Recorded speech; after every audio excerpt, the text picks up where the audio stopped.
Number question. प्रारंभिक स्तर के विद्यार्थियों के लिए योग गतिविधियों का आयोजन किस प्रकार करेंगे? प्रारंभिक स्तर के बच्चों को विद्यालय में कराई जा सकने वाली कुछ योग गतिविधियों का वर्णन करें। प्रारंभिक स्तर के बच्चों को स्कूल के लिए रोज विद्यालयों में योग गतिविधियों का आयोजन कराया जा सकता है। बच्चे रोज सूर्य नमस्कार से लेकर अन्य आसनों का योगाभ्यास कर भी रहे हैं। स्कूल मैदान में बच्चों का योगाभ्यास की गतिविधि कराई जा सकती है। बच्चे कक्षा शुरू होने से पहले कई स्कूलों में योगाभ्यास कर रहे हैं। प्रतिदिन छात्र व छात्राएं स्कूल पहुंचते ही मैदान में चेतना सत्र के लिए लाइन में लग जाते हैं। लगभग 40 मिनट का यह चेतना सत्र चलता है। इस बीच सबसे पहले बच्चे प्रार्थना करते हैं। इसके बाद प्रतिज्ञा व उद्देश्य भी की सीख लेते हैं। इसके बाद शारीरिक शिक्षक की देखरेख में बच्चों से योग के विभिन्न तरह के आसनों का अभ्यास कराया जा सकता है।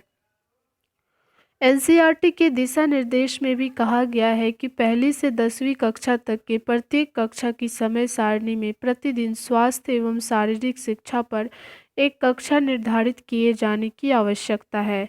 योग की गतिविधियों का आयोजन खेलकूद की घंटी में भी नियमित रूप से कराई जा सकती है। स्कूल जाने वाले बच्चों के लिए कुछ लाभकारी योगासन हैं, जैसे प्रणाम आसन।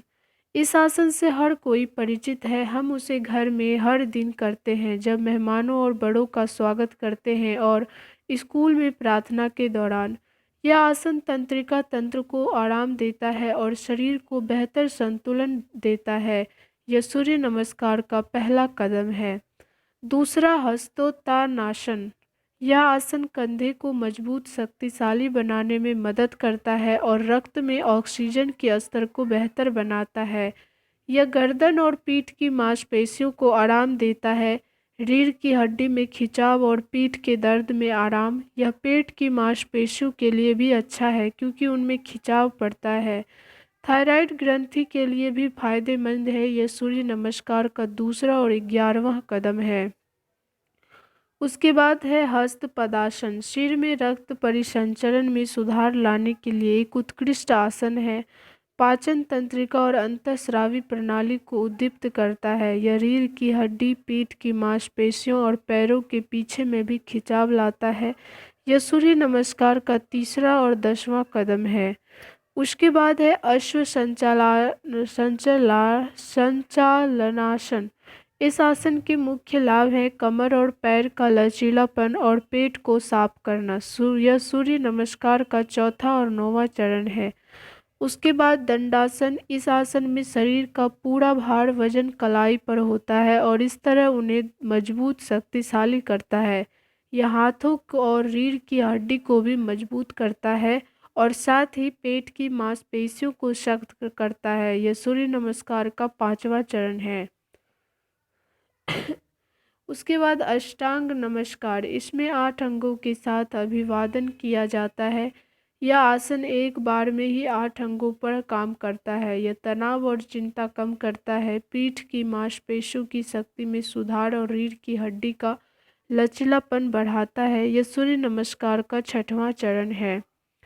उसके बाद है भुजंगासन। भुजंगासन कंधे और गर्दन को खोलता है, पेट की मांसपेशियों को सख्त करता है, पीठ और कंधे को मजबूत देता है। ऊपर और मध्य पीठ के हिस्से में लचीलापन, रक्त परिसंचरण में सुधार, तनाव और थकान को कम कर देता है।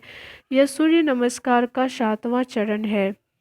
उसके बाद पर्वतासन। यह आसन पैर के पीछे के मांसपेशियों में, घुटने के पीछे की नसों में और पीठ की मांसपेशियों में खिंचाव लाता है। यह थकान को दूर करता है, स्मृति और एकाग्रता में सुधार लाता है। यह सूर्य नमस्कार का 8वां चरण है। तो प्रारंभिक स्तर के विद्यार्थियों को या प्रारंभिक स्तर के योग गतिविधियों में इसे शामिल किया जा सकता है ताकि प्रारंभिक स्तर के बच्चों को विद्यालयों में कराई जाने वाली योग की गतिविधियों से लाभ हो।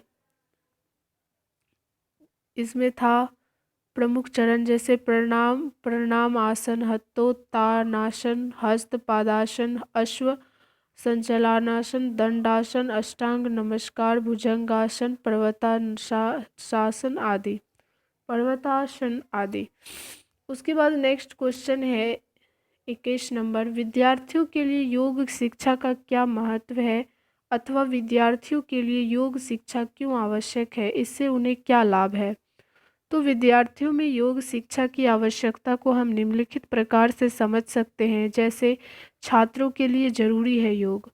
योग शिक्षा जितनी कम उम्र से ली जाए उतना ही शरीर को ज़्यादा लाभ मिलता है। बच्चों का शरीर बड़ों की तुलना में ज़्यादा लचकदार होता है, इसलिए बच्चे चीज़ों को जल्दी और आसानी से सीख जाते हैं।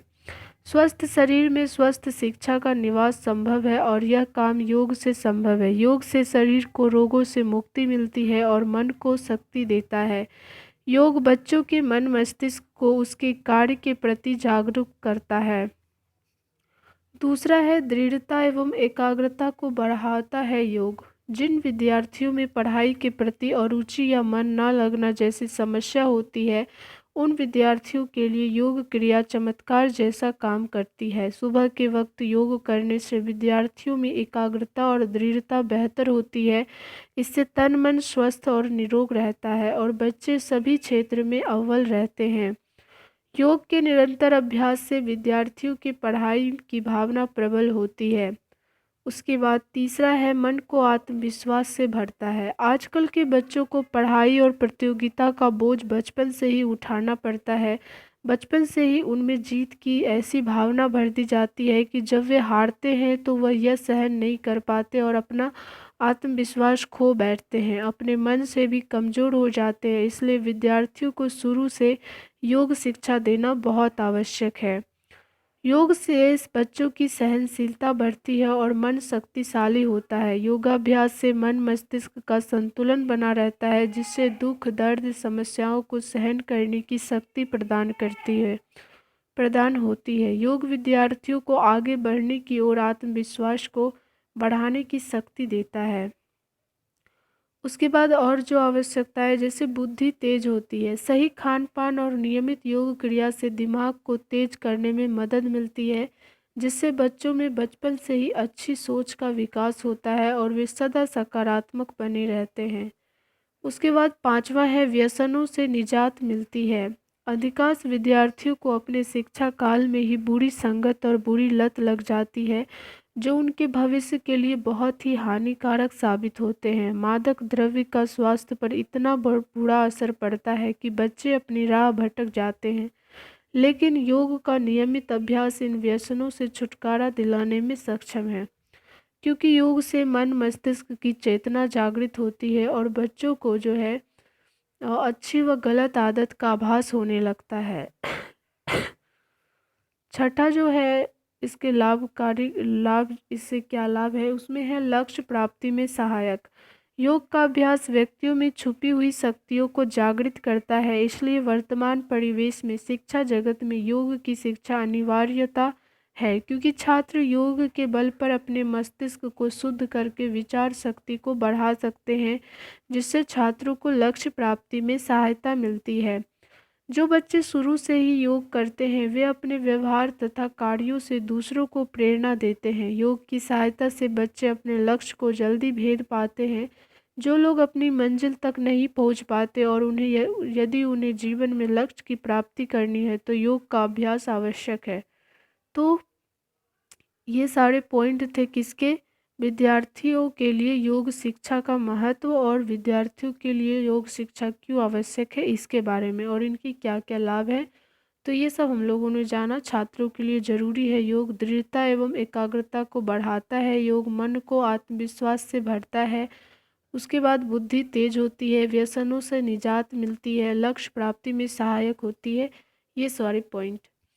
उसके बाद नेक्स्ट क्वेश्चन है 22 नंबर, स्वास्थ्य शिक्षा की अवधारणा स्पष्ट करें, इसकी आवश्यकता अथवा महत्व का वर्णन करें। तो स्वास्थ्य शिक्षा क्या है इसके बारे में बताना है और इसकी आवश्यकता क्या है, इसके महत्व को बताना है।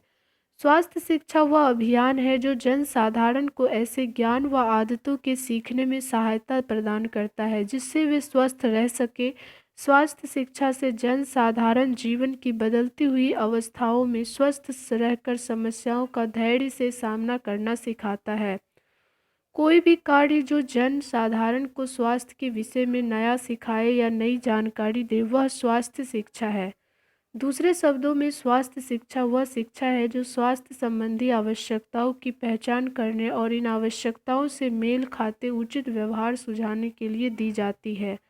सरल शब्दों में लोगों को स्वास्थ्य व बीमारियां संबंधी जानकारी देना, उनका स्वास्थ्य सुधारने के लिए प्रयत्न करना, उनको बीमारियों के ऊपर नियंत्रण होने के योग्य बनाना आदि स्वास्थ्य को उत्साहित करने की समूची प्रक्रिया ही स्वास्थ्य शिक्षा है।